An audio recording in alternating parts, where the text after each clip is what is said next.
अस्सलामुअलैकुम everyone, I hope you all are fine and fresh by the grace of almighty Allah. तो आज की इस वीडियो में हम एलसीएम एंड एचसीएफ एक साथ फाइंड आउट करना सीखेंगे 20 एंड 25 का बाय प्राइम फैक्टराइजेशन मेथड। इस मेथड में हमारे पास यहाँ दो या दो से ज़्यादा जितनी भी वैल्यूज़ हों, जब हम उसके प्राइम फैक्टर्स फाइंड आउट करते हैं, सॉरी एलसीएम या एचसीएफ फाइंड आउट कर रहे होते हैं, तो सबसे पहले हमें उनके प्राइम फैक्टर्स फाइंड आउट करने होते हैं। तो चलें सबसे पहले हम इन दोनों वैल्यूज़ के प्राइम फैक्टर्स फाइंड आउट करते हैं। इस वक्त यहाँ हमारे पास जो दो वैल्यूज़ हैं उनमें फर्स्ट वैल्यू है 20 और सेकंड वैल्यू है 25। अब यहाँ दूसरी बात मैं आपको बता दूं कि जब भी हम किसी वैल्यूज़ के प्राइम फैक्टर्स फाइंड आउट करते हैं तो उन्हें हमें प्राइम नंबर से ही डिवाइड करना होता है। प्राइम नंबर्स कौन से नंबर्स होते हैं? वो नंबर जो सिर्फ और सिर्फ दो ही टेबल्स में आते हैं, एक अपने और दूसरे वन के, जैसे कि 2, 3, 5, 7 और ये इसी तरह कंटिन्यू रहते हैं। ये तमाम प्राइम नंबर्स हैं। ये तमाम वो नंबर्स हैं जो सिर्फ और सिर्फ अपने और वन के टेबल में आते हैं, इसके अलावा किसी तीसरे टेबल में नहीं आते। तो जब भी हम किसी वैल्यू के प्राइम फैक्टर्स फाइंड आउट कर रहे होते हैं तो इनमें से जिस स्मॉलेस्ट प्राइम नंबर से वो वैल्यू डिवाइड हो रही होती है उसे हमें एन तक डिवाइड करना होता है, जब तक कि हमारे पास वन ना आ जाए, और उसके बाद ही हम उसका एलसीएम या एचसीएफ फाइंड आउट कर सकते हैं। सबसे स्मॉलेस्ट प्राइम नंबर हमारे पास यहाँ 2 है, और 2 का डिविजिबिलिटी रूल है कि अगर किसी वैल्यू के लास्ट में इवन नंबर या फिर 0 है तो वैल्यू 2 से कम्प्लीटली डिवाइड हो सकती है। यहाँ हमें एक वैल्यू 2 से डिवाइड होती हुई नजर आ रही है, तो उसे हम 2 से ही डिवाइड करेंगे। 2 के टेबल में 2 आता है 1 पे, एंड 2 टाइम्स 0 इज 0। जब तक ये वैल्यू 2 से डिवाइड होगी उसे हम 2 से ही डिवाइड करेंगे। जब भी 2 से डिवाइड नहीं होगी तो फिर हम किसी नेक्स्ट प्राइम नंबर से उसकी डिविजिबिलिटी चेक करेंगे। 2 के टेबल में 10 बिल्कुल आता है 5 पे। 5 खुद एक प्राइम नंबर है, इसलिए 5 को यहाँ हमें 5 से ही डिवाइड करना है, क्योंकि 5 के टेबल में 5 आता है 1 पे। यहाँ हम 20 को कम्प्लीटली डिवाइड कर चुके हैं और ये तमाम इसके प्राइम फैक्टर्स हमारे पास आ चुके हैं। नेक्स्ट वैल्यू हमारे पास है 25। 25 के लास्ट में ऑड नंबर है, इसलिए वैल्यू 2 से तो डिवाइड नहीं हो सकती।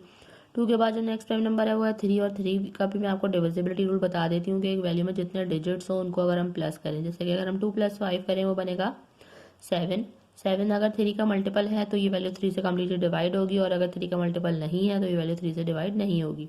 7 3 के टेबल में नहीं आता, इसलिए ये जो 25 है वो 3 से डिवाइड कम्प्लीटली नहीं हो सकता। उसके बाद जो नेक्स्ट प्राइम नंबर है वो है 5, और 5 का डिविजिबिलिटी रूल है कि अगर किसी वैल्यू के लास्ट में 5 या फिर 0 तो वैल्यू 5 से कम्प्लीटली डिवाइड होती है। यहाँ हमें लास्ट में 5 नजर आ रहा है, इसलिए इसे हम 5 से डिवाइड करेंगे, क्योंकि 5 के टेबल में 25 आता है 5 पे, और 5 के टेबल में 5 आता है 1 पे। यहाँ 25 भी कम्प्लीटली डिवाइड हो चुका है। अब सबसे पहले तो हम क्या करेंगे, दोनों के प्राइम फैक्टर्स लिख लेंगे जो कि हमारे पास आए हैं 2 × 2 × 5। उसके बाद हम लिखेंगे 25 के प्राइम फैक्टर्स जो कि हमारे पास आए हैं 5 × 5। अब चाहिए क्या? अब चाहिए हमें कॉमन फैक्टर। ऐसे कौन से फैक्टर्स हैं जो कि दोनों में मौजूद है जिनका पेयर बन रहा है? एक ही पेयर बनता हुआ नजर आ रहा है 5 का, एक ही हमारा कॉमन फैक्टर है और यही हमारा हाईएस्ट कॉमन फैक्टर भी है। अगर हमारे पास एक से ज़्यादा पेयर्स बनते तो फिर हम उन तमाम कॉमन फैक्टर्स को मल्टीप्लाई करते हैं, फिर हमें हाईएस्ट कॉमन फैक्टर पता चलता है, लेकिन यहाँ पर एक ही कॉमन फैक्टर मिला है, इसलिए ये हमारा हाईएस्ट कॉमन फैक्टर यानी कि एचसीएफ भी है।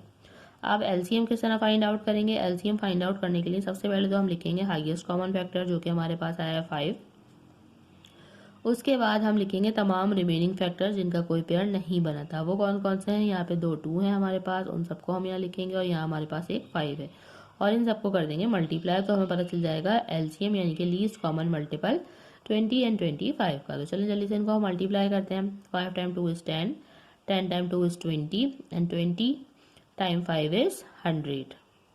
हमारे पास यहाँ लीस्ट कॉमन मल्टीपल भी आ चुका है 20 एंड 25 का। देखा कितनी आसान वे में मैंने आपको समझाया है बाय प्राइम फैक्टराइजेशन मेथड को फॉलो करते हुए किस तरह एलसीएम और एचसीएफ दोनों एक साथ फाइंड आउट कर सकते हैं। इसी तरह अगर यहाँ पे आपके पास या कोई सी भी वैल्यूज हो, इसी मेथड को अप्लाई करके आप उसका एचसीएफ और एलसीएम फाइंड आउट कर सकते हैं। आई होप कि वीडियो आपको अच्छे से समझ आई है। अगर ये वीडियो आपको पसंद आई तो इसे लाइक और शेयर जरूर करें, और मेरे चैनल को भी सब्सक्राइब करें। इंशाल्लाह बहुत जल्द मिलती हूँ आप सबकी नेक्स्ट वीडियो। अपना बहुत ख्याल रखिएगा। अल्लाह हाफिज़।